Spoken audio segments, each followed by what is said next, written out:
Studio Galaxy 473 in Confero. We're back with you again and welcome to our program. And we always encourage people to share our program and subscribe to Studio Galaxy 473 in Confero. We are the new kids on the block. This program is basically an agricultural program. We are convinced, we believe that we could address the challenges that we have. We could discuss it among ourselves. We could provoke discussion. Principal objective of the agriculture program to provoke discussion. We want farmers to sit down and talk. Farmers in a particular location may have a different challenge to others. We want you to sit down and discuss the issue. It doesn't matter where you are. People pull up in funeral and then they have a little chat. People in the rum shop, they have a chat.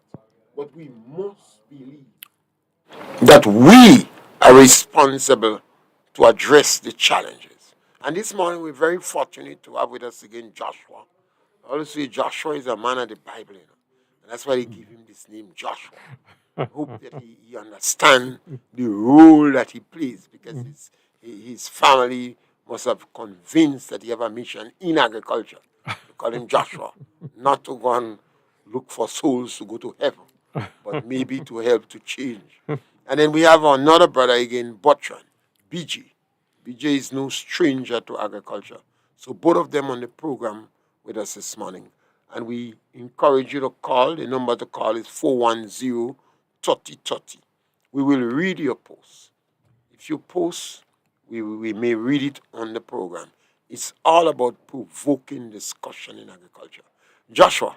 Good morning to everybody, both at home and the diaspora and worldwide. I'm very excited this morning because we have with us a knowledge man, a man who's been in agriculture for many years, traveled the roads, done many things, and not only does he talk agriculture, but he practices agriculture. And those of you or those of us who are in agriculture, he's no stranger to us.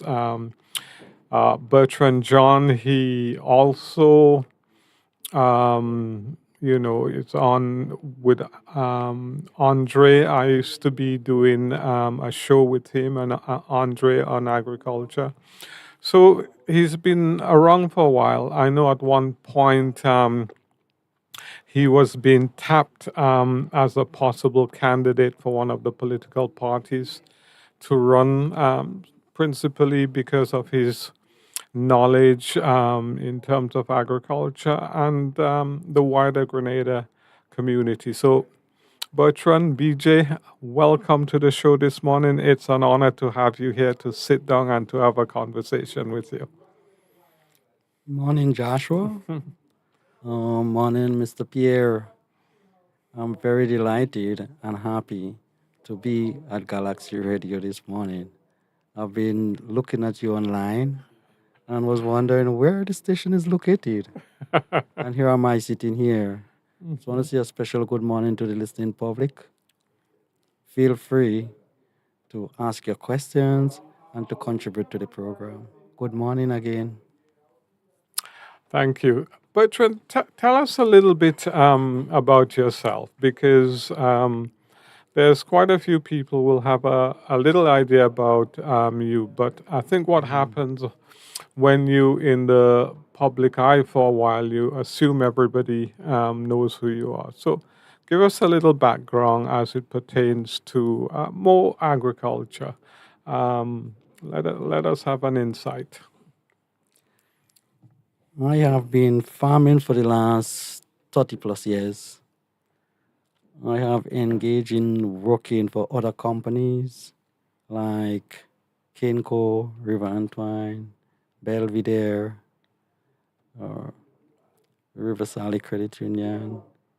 All of those places I've, worked for a bit, contract from time to time. But I'm always a permanent farmer. Even while I was working elsewhere, I still engage in farming Yeah. as my main mood of survival. Hmm. Okay. Yeah, BJ, I know I've had conversation with you and you've talked about Jamaica. Tell us, did you study in Jamaica or how does Jamaica come in? I spent a lot of time in Jamaica studying. In fact, I only recently finished studying in Jamaica about 3 weeks ago. Oh, Um, I did my associate degree there in agriculture, and I did my master's there in sustainable development, and had a lot of experience with, you know, the way people farm in that country because people do take farming serious as a means of survival in those countries. A bit different to the way we take it here. yeah, We sort of are engaged in it as a subsistence kind of thing, right, something to supplement right. rather than looking at it from, a Hmm. permanent employment point of view. Yeah. Okay.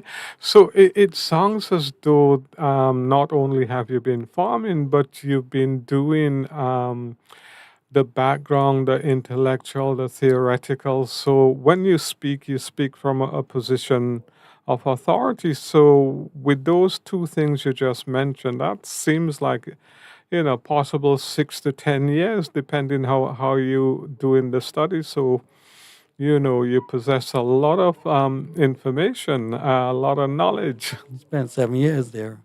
Yeah, that's a And lot. even my master's, I did it online. So I'm almost there virtually every day. Right, right, Mm. right, right. And what do you think about Jamaica as an island? I must say, I lived in Jamaica for a little while as well. It's an island that people big up on agriculture.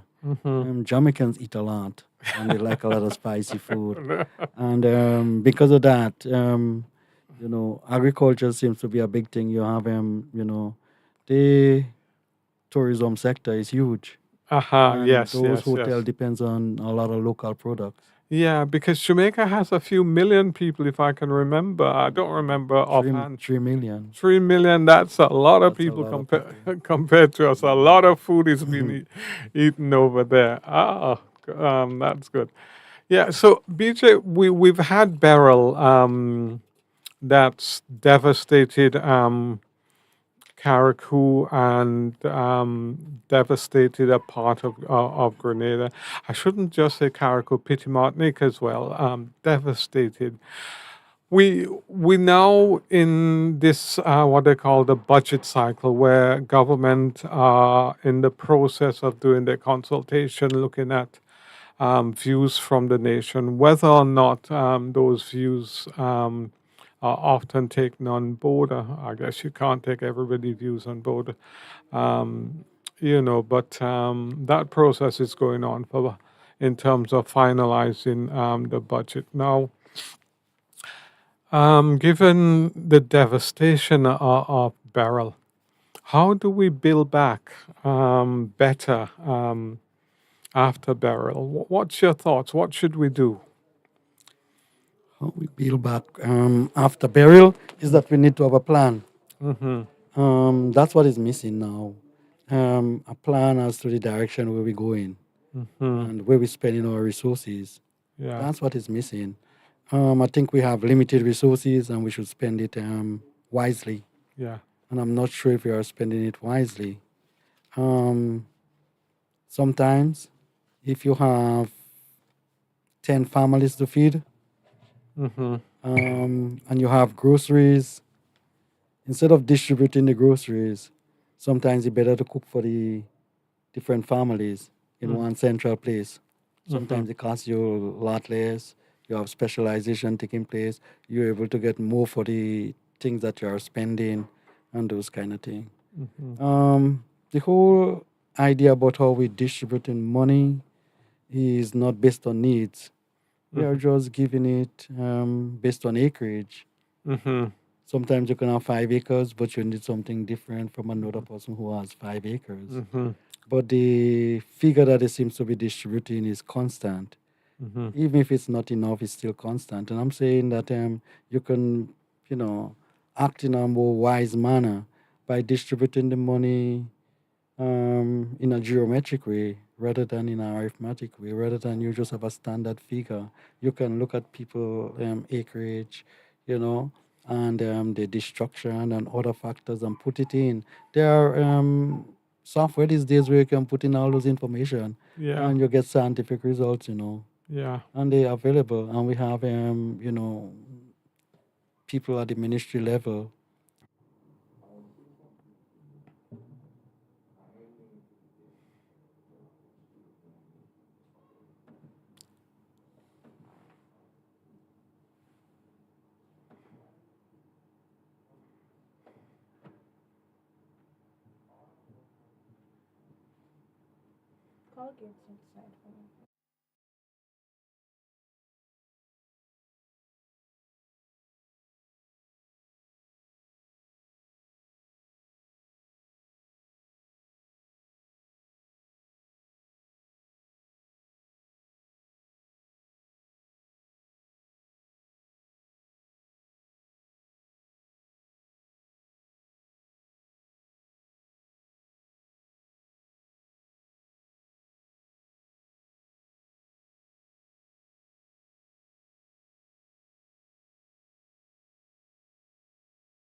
Yes, Studio Galaxy 473 in Confero. We had a break in the electricity and automatically the internet and etc. That's one of these challenges that it seems we will have, as I notice a number of Caribbean islands now seems to be in a haste to go paperless. And I ask whether they put in the necessary logistics in place. Perhaps we could comment on it for a brief while, whether they put in the necessary logistics in place and with all these scammers as they go in with breakneck speed to have a paperless society, BJ. Hmm. Yes, Mr. Pierre, that seems to be the case. However, I have the opinion that this is a gradual process, and it should be a gradual process. This has its challenge, and if it doesn't have all the logistics in place, then it's very difficult for you to go paperless, and we don't have all this, the logistics in place. Current go for a little bit, or everything gone with the current. Our current seems to be going quite regularly. Somebody smash a pole around the corner and current can go for half day. Yeah. I used to be at the credit union and we decided to go paperless only recently. And when current go, the system down. There is no paper inside it to do manual transactions, so you have to send back the client. Even the supermarkets have to close down. Yeah, it don't make no sense at all. Yeah. Nope. Yeah. But we have agriculture. Before the current interrupted us, BJ, you were on a flow. You were giving your thoughts and ideas in terms of the income support that government did. I mean, usually when there is some natural or major disaster, the first response you have is to save life and limbs, and then you have to look at how do you support the people, food, shelter, and clothing. Now, I understand the government strategy is that of income support. It's not necessarily about building agriculture. It's about supporting those farmers who have lost their income. And moving forward, I would think there should be a strategic plan or a medium-term plan that looks at how do we build back agriculture, and a long-term plan, how do we build back and sustain agriculture. But your thoughts got interrupted in terms of the electricity, so I don't know if you can recall them, because I was listening intently to what you were saying, because to me it sounded as though the opportunity is not lost yet, because there should be a medium-term plan that government works on. Um, Before continue where I stopped, before the current went, I just want to say, Joshua, right from the outset, that I'm not here to bash up on anyone or any political party or bash up on the government or whatever. I'm here to challenge Mm-hmm. the status quo, challenge what I think is not right and we should get right. Mm-hmm. For example, the money that we are, distributing currently, I'm not sure if that money is sufficient. And I'm saying that we need to have something. I know it's not Yes, sufficient. it's not sufficient. And I'm saying that we get an opportunity to build back our agriculture sector or the sector that was damaged better than how it was. And if you have insufficient resources, then you have problems. I'm not saying that the government need to find monies to fix everything, but at least they have to make the monetary support available, whereby farmers can tap into those resources and basically build back better with the guidance and the policy of the government. I don't expect you to give money every Monday morning, but I don't expect you to give $4,000 at the same time and forget the farmers. This is insensitive, and I'm challenging you here that I'm sure that there are monies outside there or resources that can be, tapped into, whether it be grant, whether it be, loan, soft loan, or whatever. I'm sure there are monies outside there if you have a good plan that you can tap into. And if you're building back and building back better, and if you're serious about your agriculture, I am sure that those, monies will, develop and build your agriculture sector if used properly and make it sustainable. And when we are talking about sustainable here, we are talking about things that is viable, things that are good for the environment, things that are good for people. Because I realize that we're lacking in the area of inclusivity. You can't have a plan if you don't involve the people. You can't just sit down and devise it, from the sky and ready to implement.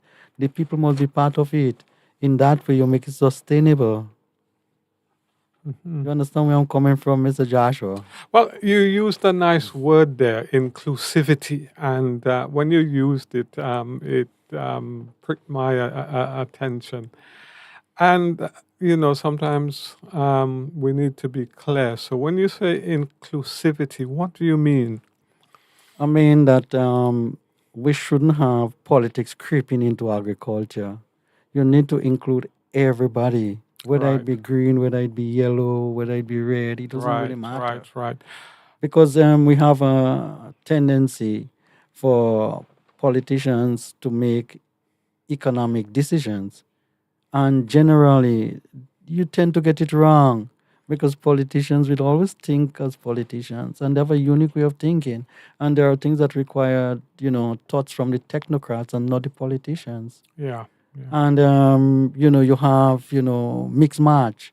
You don't really work that way. Like, for example, the money that we are distributing now, 10, 15 million, I don't know what is the total, but that money could be placed or should be placed in the hands of technical people who are given the mandate to resuscitate the agriculture sector. Some farmers may get, direct financial support. Some may get machinery support. Some may get, support in terms of, plantlets. All of those. Sometimes you don't need money. Sometimes what you need is advice. Mm-hmm. Mm-hmm. And if you have a pool of, people going wrong and, doing things that they don't really, know what it is they're doing, then you're having problem with regard to how you're spending your money. Yeah. I mean, like, for example, you are saying that you're providing farm support, but are the people who going wrong and do those, assistance to the farmers and, give that support, are they know what it is that they're really doing? Those are the point I'm making. Yeah. I'm saying that you need to have technical people guiding that process. Yeah. So good intention is not enough. You need to have technical skills as well. BJ, one of the things that has been bandied around quite a lot by people I've spoken to is that there needs to be a think tank in terms of agriculture. There needs to be a group of people advising the minister who knows their stuff. People like you. There needs to be a group of them who's assisting in terms of doing a strategic plan for agriculture. Bearing in mind that we're no longer a youth, we celebrate in 50 years, and there are still things that we should have in place that we don't have in place. So one of the things, obviously, a lot of people mention a plan. I don't know whether it's a general plan, a strategic plan, etc. But it seems that people are saying without a plan, any road would do. Now, what's your thoughts in terms of how do we, get that unity of purpose for agriculture? I believe that we need that, to support farmers, income support. But I believe that in terms of what you're saying, in terms of that technical expertise and that funding to support that, and you started off by saying a plan. I think we need to do more than talk. We need to get those things done. I was involved in something that everybody talked about, and it was like poultry, and we need a policy. So a group of us wrote it, and the thing that worries me now is that quite often in government budget, coming to the end of the cycle, there's underspend, and I'm sure there's underspend in this cycle. Those underspend, or some of it could be used for us to start a strategic direction, especially in agriculture, in terms of getting the key people together to write the plan for agriculture. One of the things that worries me is that we don't have data in terms of our consumption, how much apple we consume, how much dashin we consume, how much banana, how much plantain we consume. And I think we need to have an idea in terms of the island consumptions, and we need to have people on that. After 50 years to say we don't have the data, I think, we need to strive to do better. What's your take?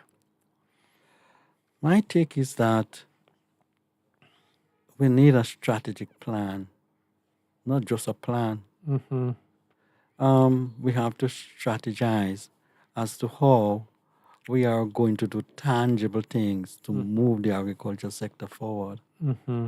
I keep hearing Mr. Pierre, sometime months after months. I couldn't say that he say it every week, but I do listen to him, and there is something that resonates with him.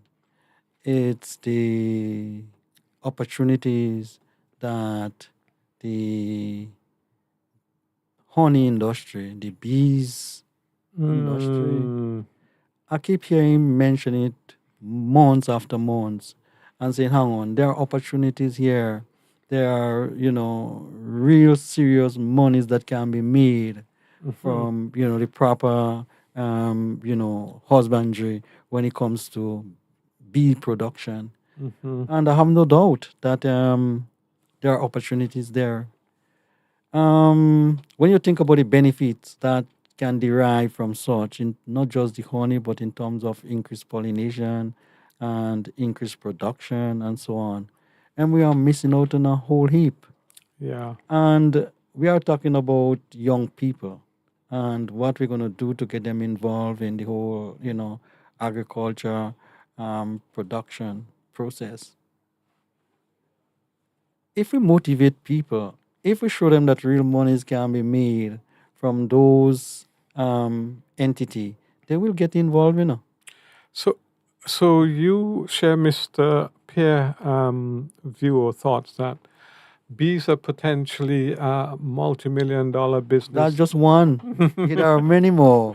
Yeah. And if you understand the point I'm Yeah. No, making. I understand the And point. The think about point. it different things that honey can be used for. Yeah. I'm not just talking about honey production. Yeah. I'm talking about other byproducts that you can make from using honey. Yeah. It's Wonderful. used in the pharmaceutical industry, used everywhere, Yeah. and for one reason or another, Grenada seems to be able to produce the same product of another country differently. Our things taste different. Our honey different from those Right. people Right. honey. Right. Hence, Right. our water different too. Yeah. Almost everything. Everything. Our water nut different. Our mango julie different. We Yeah. need Yeah. to start our nutmegs different. Our cocoa different. So Grenada tastes better. And we need to start promoting. And we're saying pure Grenada. We Yeah. shouldn't just be saying that as as a slang. It is Yeah. pure Grenada, Yeah. and we should basically practicalize pure Yeah. Grenada by Abs- our produce. Absolutely. But I like honey because I don't have a deep knowledge in terms of bees, but I'm told without the bees, we basically are just kind of spinning top in mud because the bees are the ones that kind of pollinate everything, get everything going in agriculture, and we haven't taken it serious. I'm not even talking about the products that you're talking about because some of them probably I don't know about. But what's been emphasized to me recently is the importance of the bees and pollination to have an agriculture. And that's just one isolated. I'm sure you could go on to, cattle's or small room, An etc. opportunity. But yeah, but Yeah. the bees is a big thing. What needs to be done, in short order? Like in short order, you have people like Mr. Pierre, you have people like Mr. Morgan, you have people like George and Shares and Shadow and all of those guys. That's just who come to my Yeah, yeah, the mind top of your head. immediately. Yeah. And we have a whole bulk of people outside there who Hmm. are retired, who we can tap into their resources and make them come up with different projects because they've been there, they've seen it, they Yeah, have yeah, practical experience with yeah. doing those things. Why are we supposed to import so much chicken and so much pork? Yeah. Guys, as you are on bees, I came to the conclusion that one of the the fastest way we could move bees in the Caribbean is for the police to own beekeeping. Mhm. I've been speaking to a group of young people recently. They kind of turned me off badly because they think soil is dirty. And I told them soil is not dirty. Soil is soil. It's not dirty. And I was speaking to them and say to them that the only agriculture product you could store for 20 years and go back and recover is honey. And I gave them some example. I had a couple bucket, I won't say drums, of honey in a place before Ivan. And Ivan had done so much destruction to me and trying to get it back. I only had the time about 6 months ago to go to try to salvage some of this honey. And I was able to put 12 cases into bottles. 12 cases into bottles. And in addition to that, I really grow honey. I really do honey to encourage family members to go in bee. So I think the best way is to give them a gallon of honey. But they drink the gallon of honey and then they don't go in bee, they come back for more.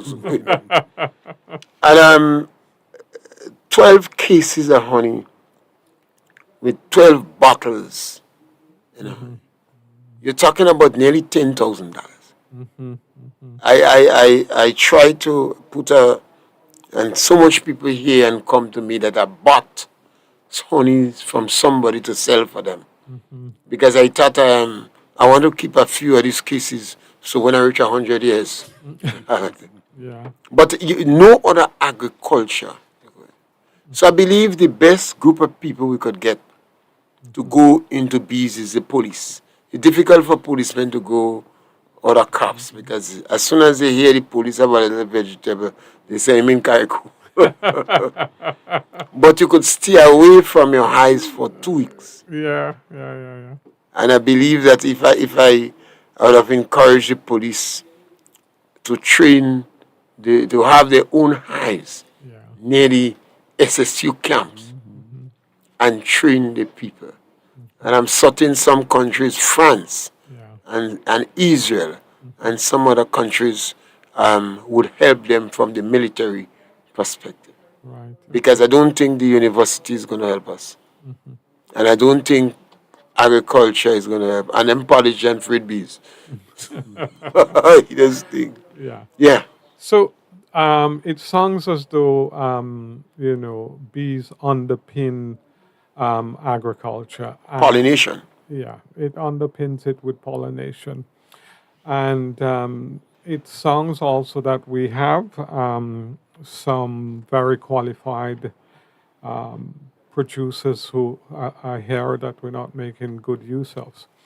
But just going back a little to the strategic plan. So, BJ, are you saying that strategic plan that you have in your mind, we basically do the subsectors? So we have a strategic plan for agriculture, and one part of it is cash crop, one part of it is tree crops, traditional kind of crops.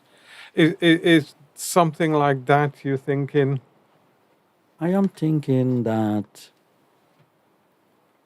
the things that you can do and do it efficiently, you maximize on the process. That's what I'm thinking about. Right. You cannot do everything, and we will have to import quite a bit. There is no doubt about that. Yeah. But However, internally, the things that we can use to create or benefits to put us at an advantage, we should be able to do that to maximize on that process. And that's what I want to see us doing. right. For example, if we're good at bee production, we should capitalize on it. Yes. If we're good at nutmegs, we should capitalize on it. Right. If we're good at making chocolate, we should Right. capitalize on it Right. and do it efficiently. Right. That's the point I'm making. We need to basically, in that plan, Joshua, what we need to do is to prioritize. After we do our situational analysis and decide where we're spending our money, what it is that we need to do, which are the areas that we're targeting for us. There are some things that we probably need to leave out, because it doesn't make sense. Yeah. In terms of comparative advantage. Yeah. Sometimes I don't see us doing onions. Leave that for people with large acreage of lands that, could, do this thing and sell it for us cheaply. Yeah. But for example, people shouldn't be competing with us for chocolate. We have the best cocoa, so we should do the best chocolate. We can do a lot of things that, can put us at that advantage.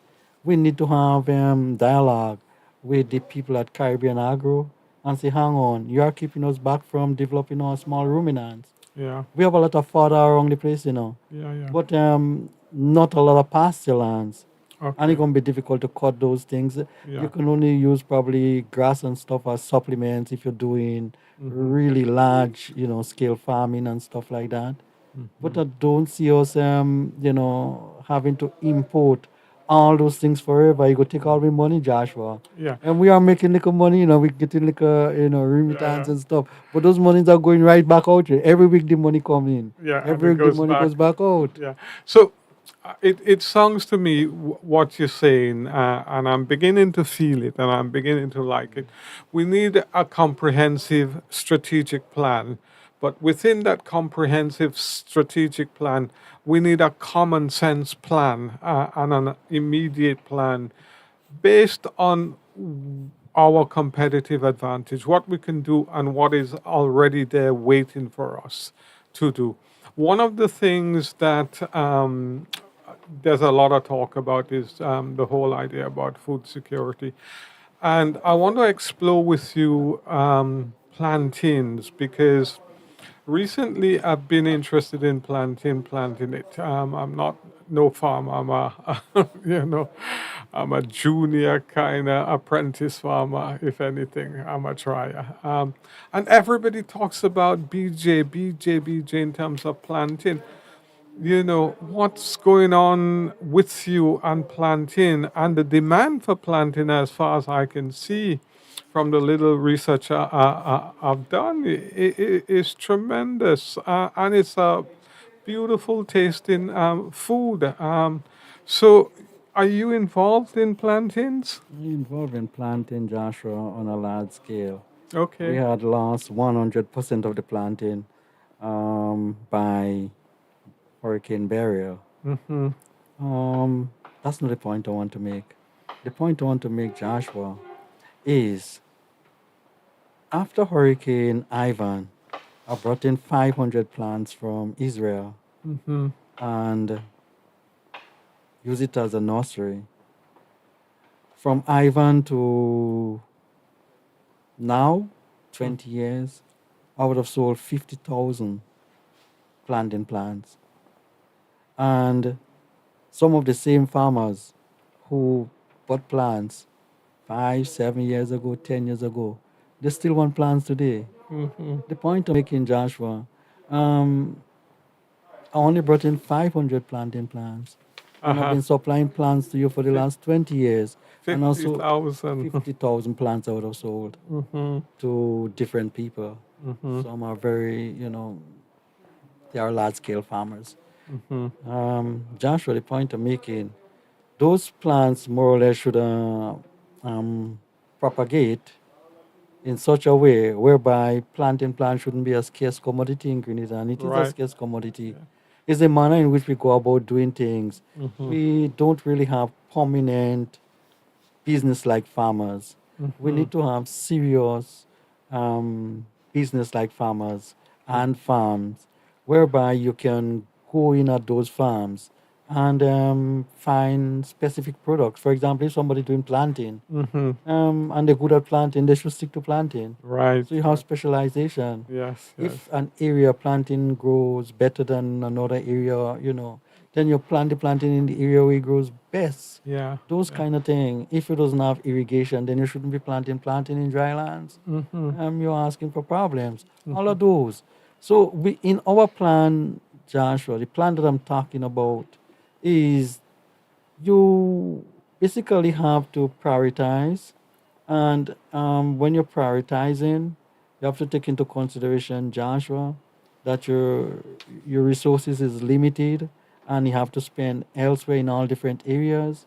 So you're spending money in areas that can quickly bring in benefits. We are spending money, for example, say nutmegs. We Mm-hmm. have to wait for 14 years. Mm-hmm. In the meantime, we should have a plant or a crop that you can interplant between the nutmeg, Nutmegs. whereby you get resources in the meantime. And even a shorter one beyond the the medium term one that you are thinking about. For Right. example, we plant nutmegs and cocoa Mm-hmm. or nutmegs and banana. Mm-hmm. Even within those bananas and cocoa or bananas and nutmeg, you can be planting something else. Right. You can do mixed cropping Mm-hmm. so as to maximize your land space and maximize production. Mm-hmm. But you also have to take into consideration that given the duration of those crops, the time those crops take to produce fruits, Mm-hmm. you would need something they call carrying capital. I keep telling and speaking about that in recent weeks, months, but nobody just seems to be listening Say to that me. again. A what capital? Carrying A capital. care. And what does that mean? A caring. Everybody, wherever I use this word, people seem to. BJ, what does that mean? Like it's first time they're hearing that. Mm-hmm. Joshua, Well, the grass growing, the cow starving. exactly. Right. Right. You cannot ask people to go outside there and, people 50, 60 years and say, go plant some nutmegs. And you tell him, wait. He knows he's not he's planting it for because he's not a person. Yeah. He's planting that for his children. Yeah. In the meantime, the guy have to leave. He has to eat. Yeah, you have to survive. So Mm-hmm. the government don't have to give him a salary all the while, but they actually know what it is that farmer is involved Yeah. in, Mm-hmm. what it is he's doing, Mm-hmm. and your program, your plan is geared to take care of this person. Mm-hmm. You hear them talking about, let me tell you something, brethren. You hear them talking about safety net Mm-hmm. for the elderly and the kids who are going to school and the, Yeah. Poverty. yeah, people who have, issues with regard to, looking after themselves. Mm-hmm. Well, farmers have issues with regard to looking after themselves. Mm-hmm. And you have to have safety net for them also. Yes. And that's what I'm not seeing. I'm not seeing the safety net. Mm-hmm. I'm not in support of government just giving people money randomly and just distributing money that you don't have no plan for.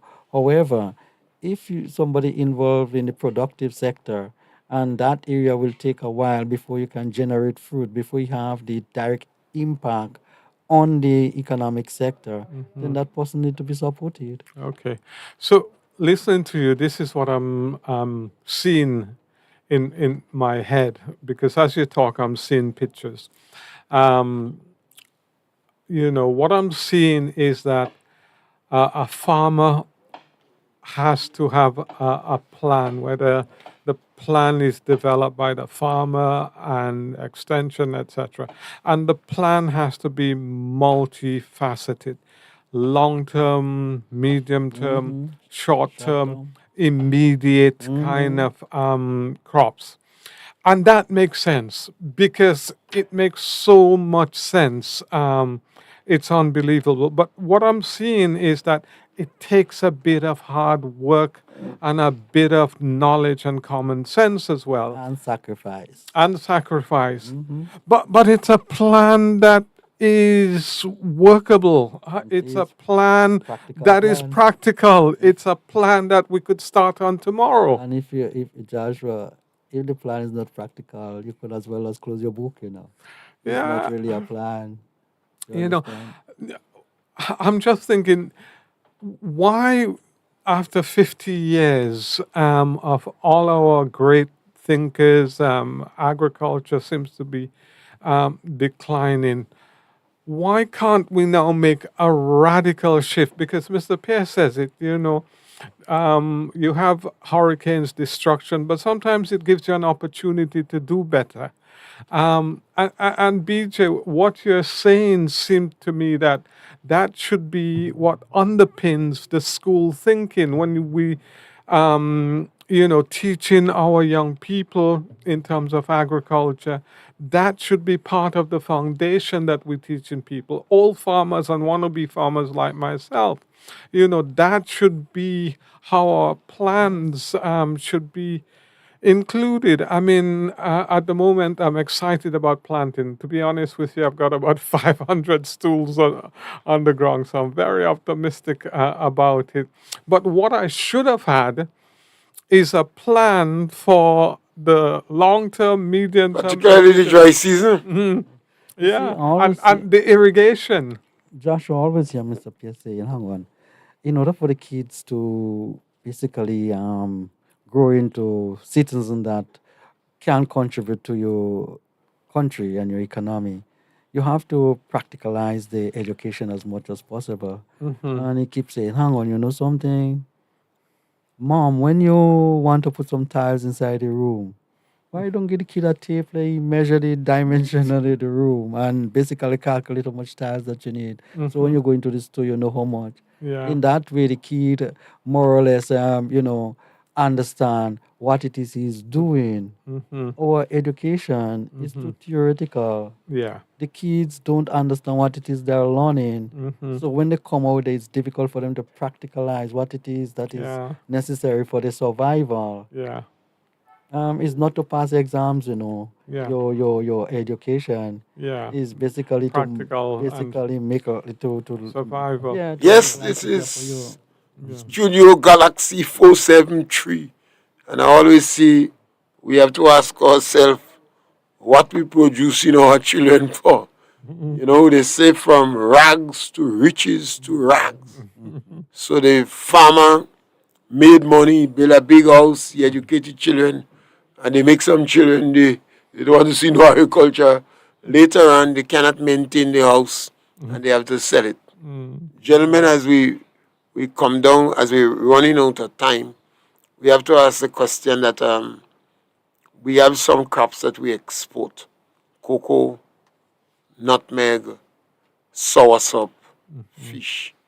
We have some crops that have a lot of potential: sea moss, flowers, bees, ginger, small ruminants. You know, Yeah. we are looking for your final comments. Yeah, but what was interesting is, the plan, the strategic plan is so much more complex than first meets the eye because we take Dashin, for example. That's one of the crops will grow. And how we integrate Dashin in terms of the different kind of areas that we have where it might grow well, and then we integrate planting with that farmer, because each area that we have has to have a master plan for that crop, and then we have to disseminate it down to that individual farmer, and then we take all that data and then bring it back to the national. So we have to have that kind of more thoughtful, practical plans in terms of moving forward. And we don't need any rocket scientists to do that. It's just good planning that we need, and people who know what they're talking about to be guiding the process. You know, critical. So, BJ, you were saying we identify the crops where we have competitive advantage that's easy to take off, and we go, but it's the management that seems to be missing. Who's putting it all together? Who is doing the monitoring, the evaluation, and where is our continuous learning in terms of all the data that we'll be getting? But it sounds like certainly the academics are there, is the will. Why after 50 years we don't have more robust plans for agriculture? Um, that is a question. Why don't we have the data in terms of practical consumptions, food that we consume and how much we need, so we can say to the farmers, well, we consume 10,000 lettuce a week or whatever. I'm going to give so many of you the contract to produce those things. Joshua, I keep hearing your passion, and we first start crying. But we um, could do it, BJ. We can. We can. Joshua, We need to put the people together who can do it technically. And the farmers are there. The farmers catching their tail year after year. You think they don't want the opportunity to make some good money? Joshua, when we are talking about a plan, we are talking a plan that is inclusive, a plan that, and I'm not speaking political here, but if when NDC come in power, they have one plan, and when NNP come in power, they have Yeah. another plan, then because of your changing and shifting of your Yeah. agriculture policy, you Yeah. keep making and breaking. Yeah. Yeah. And this is where the problem is. People playing politics with agriculture, and you shouldn't. Yeah. How many ministers you see become technocrats as they get into office? Mhm. They don't know nothing about the subject matter that they are talking about, but they become big spokesperson. Mhm. Um, how many farmers you see involved in sitting down together with people at the ministry level and say, hang Mhm. on, we think we want to do X, Yeah. Y, and Z because you have inclusivity. Yeah. If you come and devise a plan and say, this is where we're going and this is what we're doing and push it down people's throat, Yeah. they wouldn't digest it properly. And this can be, part of the problem that we are having. And that what was done with the budget consultation with farmers. They Yeah. they just had their own agenda and And you pushed it just down push it down. You can't really farmers' work throat. that way. Yeah. Yeah. And I'm saying that money is limited, and Mhm. I do understand that. And the government need to ensure that, hang on, whatever money that they have or pass in the way with regard to spending a particular sector Mhm. is being maximized, is being used in the most efficient manner. And I'm saying we don't really do those things. Money just passes our way, but Yeah. for somehow the money not reaching the farmers, I don't know where it getting Yeah. Yeah. stuck. At some level, it Yeah, getting stuck. time is always limited on this program. But do you think an advisory board for the Minister of Agriculture will be useful? People who really have the expertise, who advise whichever minister is in power. Mm. Yeah, that can be useful as far as I'm concerned. Anything that can be used to, move the agriculture sector forward. I Mhm. have no issue with that. Joshua, Grenada is a little place, and everybody knows everybody. And to come up with a proper plan as to how to move the sector forward. Mhm. We have to. It's not a difficult task. We Listening to just have you, to put no, it's not a difficult thing. no. We just need to put our heads together and work in a collective way. Yeah, We play politics with everything, Joshua. yeah. Every single thing we play politics with. Mhm. And we need to keep the politics out of the agriculture Yeah, sector if you yeah. want to see it move forward. Yeah, my juices were flowing. Listen to because I'm not really a farmer, but I'm a better writer, Mm. and I could see how that plan could be written so easily and so quickly, and it's so practical what you say. But Yeah. my feeling at the moment is lost because we did not have enough time for you. So with you.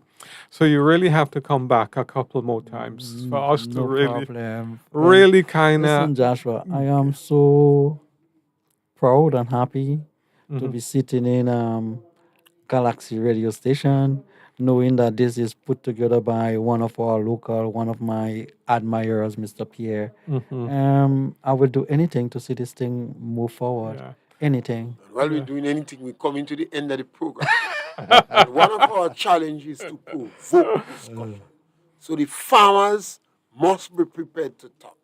The farmers must discuss the issue. And we must provoke discussion.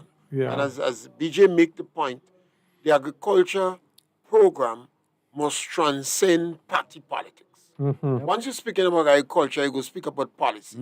But one political party mustn't feel disadvantaged by agriculture program. The farmers must prepare to propel this thing. And we hope we could provoke discussion. So that plan should include not just the sitting government, but the opposition too. Yeah. So by the time, if next year, say, or next few years, you have an election and you have Things a change of change. government, the agriculture policy don't necessarily have to change. Yeah. Government may do something slightly different, but the general pattern, the foundation, the fundamentals would remain the same. Common sense beyond. Yes, gentlemen, and thank you very much for being on the program. And we want to thank our technical operator. We do hope, just from school, that one day, perhaps listening to all this old men talk about agriculture, she would recognize that soil is not dirty, and some of the richest people in this country are farmers. They own the land. Time that our children understand Yeah. When you have land, you don't jig. When you walk inside the bar, you order. And they better serve you or not come back. Thank you very much. Take Studio Galaxy. care. Thank you, And everybody. have a good morning, Grenada.